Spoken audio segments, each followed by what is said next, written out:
팔복 다섯 번째 긍휼히 여기는 자의 복. 안녕하세요. 하나님의 은혜와 평강이 여러분과 함께 하시기를 기원합니다. 오늘은 팔복 시리즈 다섯 번째 시간으로 마태복음 5장 7절 긍휼히 여기는 자는 복이 있나니 저희가 긍휼히 여김을 받을 것임이요라는 말씀을 깊이 있게 나누겠습니다. 지금까지 우리는 심령이 가난한 자, 애통하는 자, 온유한 자, 그리고 의에 줄이고 목마른 자의 복에 대해 살펴보았습니다. 마지막 시간에는 배고프고 목마른 사람이 음식과 물을 간절히 찾듯이 우리도 하나님의 의를 사모해야 한다는 말씀을 나누었죠. 하나님의 말씀을 양식 삼아 실제로 순종하며 행할 때 영적으로 성장하여 성령의 인도하심을 받는 복된 삶을 살게 된다고 했습니다. 오늘은 그 다음 단계인 긍휼히 여기는 자의 복에 대해 자세히 살펴보겠습니다. 긍휼히 여기는 자는 복이 있나니 저희가 긍휼히 여김을 받을 것이며, 긍휼히 여긴다의 문자적인 뜻은 가엾게 여긴다, 불쌍하게 생각한다입니다.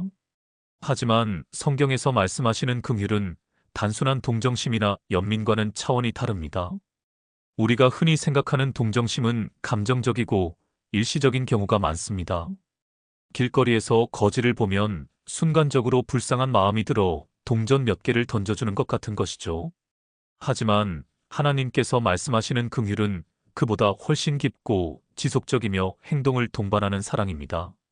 하나님께서 말씀하시는 긍휼은 성령의 9가지 열매 중 양선의 마음과 매우 비슷합니다. 양선이란 마태복음 12장 19절에서 20절에 나온 대로 다투지 아니하고 들레지 아니하고 상한 갈대를 꺾지 아니하며 꺼져가는 심지를 끄지 아니하는 마음입니다.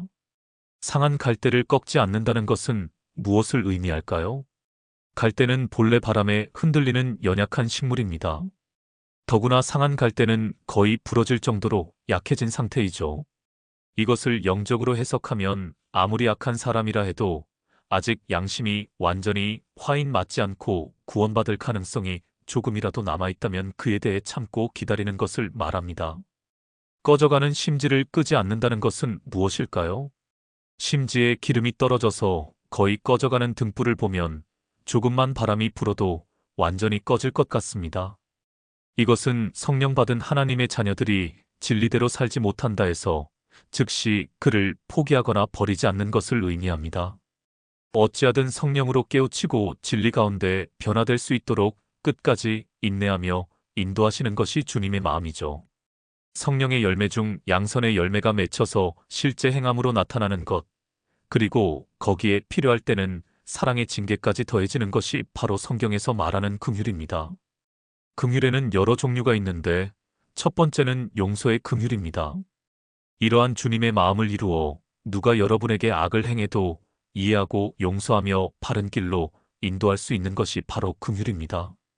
자기 유익을 조차 생각하는 것이 아니라 상대의 입장에서 생각하며 그의 유익을 위해 행동하기 때문에 이해할 수 없는 일도 이해할 수 있고 긍휼을 베풀 수 있는 것이죠. 예수님께서는 이런 용서의 중요성을 여러 번 강조하셨습니다.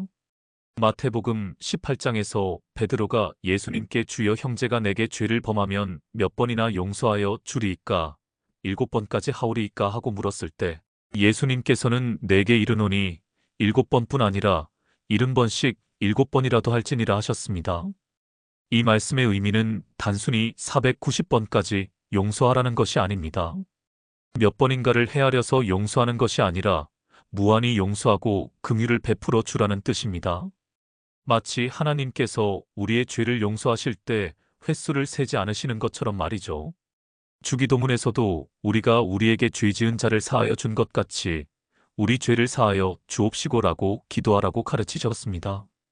이는 우리가 다른 사람을 용서하는 것과 하나님께서 우리를 용서하시는 것이 연결되어 있음을 보여줍니다. 예수 그리스도를 믿은 우리는 이미 하나님께 엄청난 긍휼을 입은 사람들입니다. 생각해 보십시오.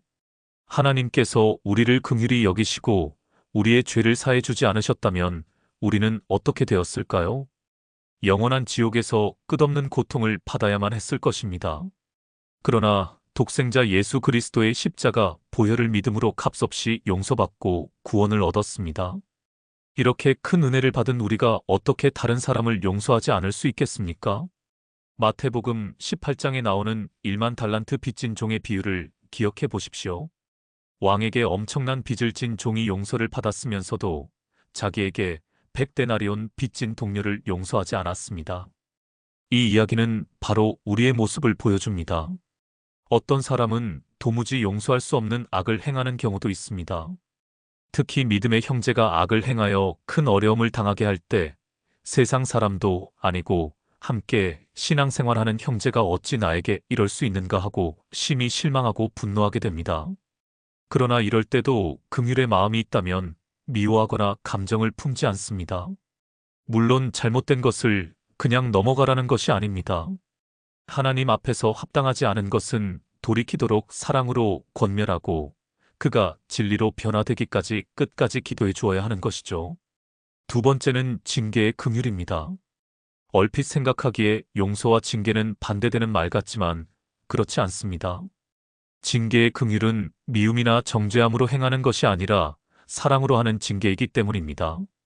히브리서 12장 6절에 주께서 그 사랑하시는 자를 징계하시고 그의 받으시는 아들마다 채찍질하심이니라 했고 8절에 징계는 다 받는 것이거늘 너희에게 없으면 사생자요 참 아들이 아니니라 했습니다. 사랑받는 하나님의 자녀이기에 징계도 따르는 것입니다. 예를 들어 여러분에게 아들이 있는데 부모의 돈을 몰래 가져갔다고 가정해 보겠습니다. 아들이 잘못을 깨닫고 진심으로 죄송합니다. 다시는 안 그럴게요. 용서해 주세요 하고 눈물로 회개한다면 당연히 따뜻하게 안아주며 용서할 테니 다음부터는 그러지 말아라 할 것입니다. 이것이 용서의 긍휼입니다. 그런데 자녀가 말로는 회개한다 하면서 계속하여 같은 잘못을 반복한다면 어떻게 하시겠습니까? 처음에는 부드럽게 권면하고 타이를 것입니다. 그래도 듣지 않으면 좀 더 강하게 책망할 것입니다. 그래도 변화가 없다면 징계에서라도 깨우쳐 주어야 합니다. 사랑하는 자녀이기 때문에 징계에서라도 바른 길로 돌이키게 해야 하는 것입니다. 그런데 만약 이웃집 자녀가 자신의 물건을 가져갔다면 어떨까요? 대부분의 사람들은 오랫동안 그 잘못을 기억하며 수군거리고 정죄하는 눈으로 바라봅니다. 징계를 한다 해도 사랑의 징계가 아니라 미움과 악한 감정으로 행하게 됩니다. 마태복음 18장 15절에서 17절에 범죄한 형제에 대한 올바른 징계 과정이 잘 설명되어 있습니다. 내 형제가 죄를 범하거든 가서 너와 그 사람과만 상대하여 권고하라 만일 들으면 내가 내 형제를 얻은 것이요. 만일 듣지 않거든 한두 사람을 데리고 가서 그들 앞에서 권고하라 만일 그들의 말도 듣지 않거든 교회에 말하고 교회의 말도 듣지 않거든 이방인과 세리같이 여기라. 이 과정을 보면 단계적이고 점진적입니다.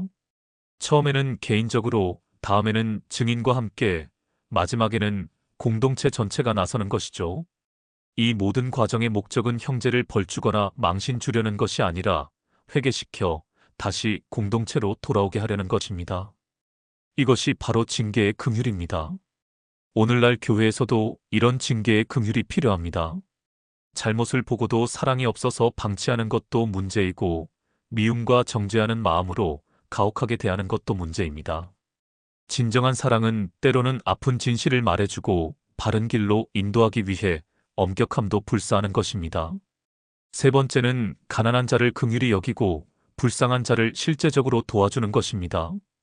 형제가 가난으로 인해 고통받는다면 말로만 참 안 됐다, 불쌍하다 하고 마는 것이 아니라 내 것을 나누어 주는 것이 하나님께서 인정하시는 참된 긍휼입니다. 야고보서 2장 15절에서 16절에 이런 말씀을 하십니다. 만일 형제나 자매가 헐벗고 일용할 양식이 없는데 너희 중에 누구든지 그에게 이르되 평안히 가라, 더웁게 하라, 배부르게 하라 하며 그 몸에 쓸 것을 주지 아니하면 무슨 유익이 있으리요? 이 말씀은 우리에게 큰 도전을 줍니다. 진정한 믿음과 사랑은 행동으로 나타나야 한다는 것이죠. 말로만 하는 동정이나 위로는 배고픈 사람의 배를 채워주지 못하고 추운 사람을 따뜻하게 해주지 못합니다. 어떤 사람은 도와주고 싶지만 가진 것이 없는데 어떻게 남을 도와주는가 생각하기도 합니다. 하지만 정말 그럴까요? 만약 여러분의 자녀가 지금 굶고 있다면 내일 먹을 것이 없다 해도 지금 있는 것을 자녀에게 나누어 줄 것입니다. 믿음의 형제에게도 이렇게 행할 수 있어야 합니다. 잠언 19장 17절에 가난한 자를 불쌍히 여기는 것은 여호와께 꾸이는 것이니 그 선행을 갚아주시리라 하셨고, 잠언 11장 25절에 남을 윤택하게 하는 자는 윤택하여지리라 말씀하셨습니다. 하나님께서는 우리가 베푼 긍휼을 결코 잊지 않으시고 반드시 갚아주십니다. 초대교회의 모습을 보면 이런 나눔의 아름다운 모습을 볼 수 있습니다. 사도행전 2장 44절에서 47절에 믿는 사람이 다 함께 있어 모든 물건을 서로 통용하고 또 재산과 소유를 팔아 각 사람의 필요를 따라 나누어 주며라고 기록되어 있습니다. 이것이 바로 긍휼의 실천이었습니다. 다음으로 세상에서 실패한 사람, 병든 사람, 낮아지고 소외된 사람, 구원받지 못한 불신자들에게도 긍휼을 베풀어야 합니다. 세상 사람들은 성공한 사람은 반겨주고 가까이 하지만 실패한 사람이 왔을 때는 등을 돌리기도 합니다. 하지만 믿음의 형제가 사업에 실패하거나 시험에 떨어지거나 어떤 이유로든 낙심했다 하면 결코 외면하고 멸시해서는 안 됩니다.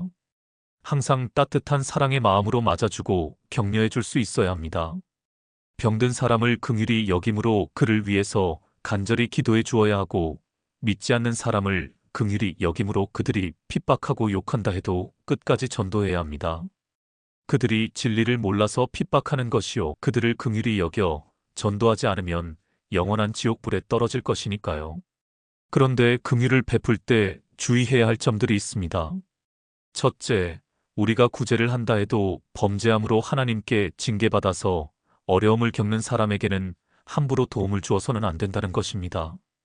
구약 성경 요나서에 보면 이런 장면이 나옵니다.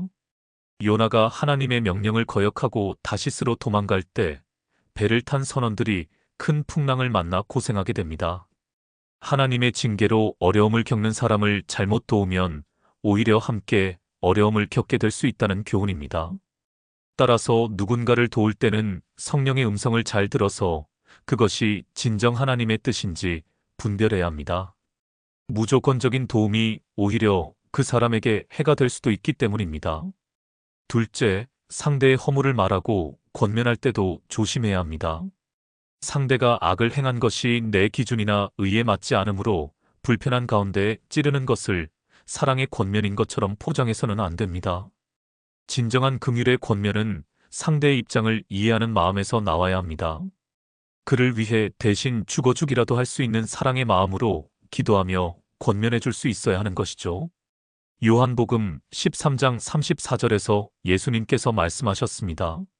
새 계명을 너희에게 주노니 서로 사랑하라. 내가 너희를 사랑한 것 같이 너희도 서로 사랑하라. 여러분이 이와 같이 긍휼히 여기는 사람이 될 때 여러분의 걸음마다 그리스도의 향기가 바래집니다. 마치 황무지에 장미꽃이 피어나는 것처럼 이 마지막 때 험한 세상에서도 포근하고 따뜻한 주님의 사랑이 꽃피게 되므로 많은 사람이 생명과 위로를 얻게 되는 것입니다. 그럴 때 하나님께서도 그 행함을 기억하시고 여러분을 긍휼히 여기시며 범사의 축복을 주십니다. 긍휼히 여기는 자는 복이 있나니 저희가 긍휼히 여김을 받을 것이미요라는 말씀이 여러분의 삶에서 실제로 이루어지는 것입니다. 우리는 지금까지 팔복의 첫 번째부터 다섯 번째까지를 살펴보았습니다. 심령이 가난한 자, 애통하는 자, 온유한 자, 의에 줄이고 목마른 자, 그리고 오늘 나눈 긍휼히 여기는 자까지입니다. 이 모든 것들이 우리 마음에 온전히 이루어질 때 우리는 참으로 복된 하나님의 자녀가 될 수 있습니다. 단순히 마음에만 품는 것이 아니라 실제 삶에서 행함으로 나타내는 것이 팔복의 참된 의미입니다. 여러분 모두가 마음의 긍휼을 이루고 행하는 사람들이 되어 사랑과 긍휼이 풍성하신 하나님께 여러분 자신도 큰 긍휼과 축복을 받으시기를 간절히 소망합니다. 기도하겠습니다. 전능하신 하나님 아버지, 오늘 긍휼히 여기는 자의 복에 대해 깊이 있는 말씀을 허락해 주셔서 감사합니다. 주님, 돌아보니 우리가 얼마나 긍휼이 없는 사람들인지 깨닫게 됩니다. 나에게 잘못한 사람들을 용서하지 못하고 마음의 감정을 품었던 것들, 형제들의 연약함을 이해하지 못하고 정죄했던 것들을 진심으로 회개합니다. 아버지, 우리가 먼저 하나님께 얼마나 큰 긍휼을 받았는지를 날마다 깨닫게 해주시옵소서. 영원한 지옥에 떨어져 마땅했던 우리를 독생자 예수님의 십자가 보혈로 값없이 구원해 주신 그 크신 은혜와 긍휼을 늘 기억하게 하여 주시옵소서. 주님께서 상한 갈대를 꺾지 아니하시고 꺼져가는 심지를 끄지 아니하신 것처럼 우리도 다른 사람들의 연약함과 부족함을 이해하고 용서할 수 있는 긍휼의 마음을 갖게 하여 주시옵소서. 아버지, 우리에게 용서의 긍휼을 주시옵소서. 우리에게 악을 행하는 사람들까지도 그들의 입장을 이해하며 진리로 변화되기까지 끝까지 기도할 수 있는 마음을 주시옵소서. 7번씩 70번이라도 무한히 용서할 수 있는 넓은 마음을 허락하여 주시옵소서. 징계의 긍휼도 주시옵소서.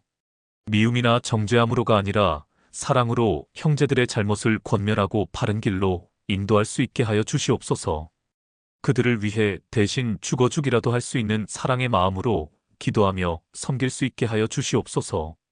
가난한 자들과 병든 자들, 실패하고 낙심한 자들을 외면하지 않고 따뜻하게 품어줄 수 있는 마음을 주시옵소서. 우리가 가진 것을 나누되 자녀를 위해서라면 마지막 것까지도 내어줄 수 있는 그런 마음으로 형제들을 섬기게 하여 주시옵소서. 구원받지 못한 영혼들을 긍휼히 여기는 마음도 주시옵소서. 그들이 진리를 몰라서 핍박하고 대적하는 것임을 이해하며 끝까지 전도하고 기도할 수 있게 하여 주시옵소서. 우리가 이렇게 긍휼을 베풀 때 주님께서도 우리를 긍휼히 여기시고 범사에 축복을 주신다고 약속하여 주시니 감사합니다. 우리의 걸음마다 그리스도의 향기가 바라게 하시고 황무지 같은 이 세상에서 주님의 사랑이 꽃피는 통로가 되게 하여 주시옵소서. 예수님의 이름으로 간절히 기도드립니다. 아멘.